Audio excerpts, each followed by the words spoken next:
warahmatullahi wabarakatuh. Perkenalkan, nama saya Saiful Bahri,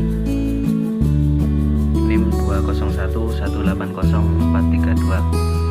Pada pertemuan kali ini saya akan mempresentasikan mengenai materi micro teaching yang nanti RPP-nya saya mengambil pelajaran akidah akhlak dengan tema akidah Islam. Sebelumnya saya akan menjelaskan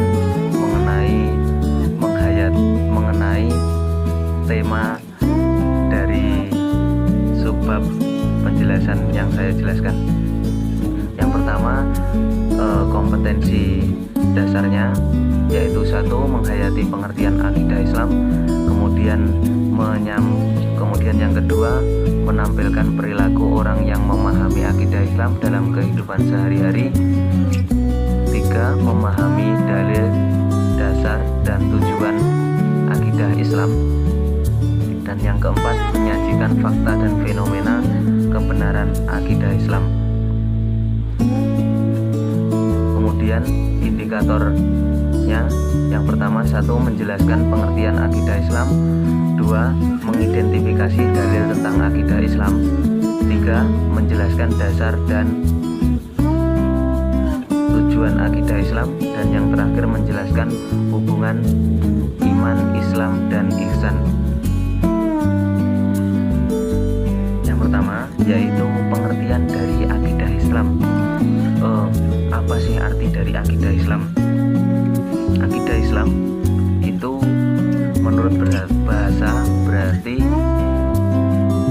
sesuatu yang berbuhul atau tersimpul secara erat dan kuat, yang bahasa Arabnya disebut dengan akidah. Akidah tersendiri mempunyai arti sebagai ikatan, kepercayaan, atau keyakinan ajaran atau akidah Islam. Seseorang itu dikatakan mempunyai akidah Islam bila telah tercapai memiliki sebuah keimanan. Dalam Islam, rukun iman itu terdapat 6, yaitu satu, iman percaya atau iman kepada Allah Subhanahu wa taala. Dua, iman kepada malaikat. Tiga, iman kepada kitab-kitab Allah. Empat, iman kepada rasul-rasul Allah. Dan yang kelima, iman kepada hari kiamat. Dan yang terakhir, iman kepada qada dan qadar. Sumber ajaran agama Islam itu diterangkan dalam akidah Islam melalui Al-Quran dan hadis. Di antaranya tujuan dari akidah Islam yang pertama yaitu melanjutkan akidah yang sudah ada sejak zaman atau sejak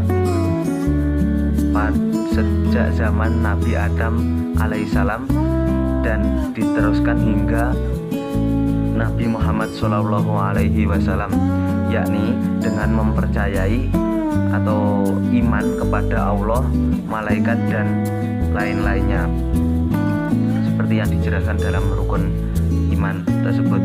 Yang kedua, meluruskan akidah yang sebelumnya yang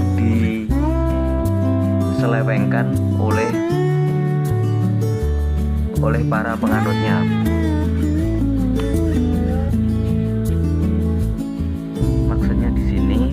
Contohnya, salah satunya yaitu kisahnya kehidupan pada zaman Nabi Isa. Nabi Isa alaihissalam itu pada masanya umatnya Nabi Isa itu beranggapan bahwa Nabi Isa itu adalah seorang Tuhan.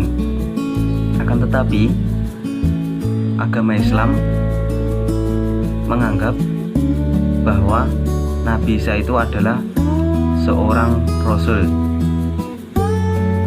Alasan dari itu kenapa kaum dari Nabi Isa alaihissalam itu menganggap beliau sebagai Tuhan karena bisa menghidupkan orang yang sudah mati. Ketiga yaitu mengesahkan Allah Subhanahu wa taala, dan yang keempat menjelaskan mana akidah yang benar dan mana akidah yang salah, memberikan petunjuk dan pedoman kepada umat Islam, dan yang terakhir memberikan dasar bagi amal-amal perbuatan. Kemudian mengenai dalil dan dalam akidah Islam itu terdapat 3 dalil. Yang pertama dalam surat Al-Baqarah ayat 2 sampai dengan 3, kemudian Al-An'am ayat 74, kemudian Quran surat Al-An'am ayat 74. Salah satunya dapat saya artikan yaitu dalam surat Quran surat Al-Baqarah ayat 2 sampai 3 yang artinya kitab itu Al-Quran jika ada keraguan padanya jadi petunjuk bagi orang-orang yang bertakwa, yaitu orang-orang yang beriman atau percaya kepada yang gaib, mendirikan sembahyang dan menafkahkan sebagai rizki kami berikan kepada mereka.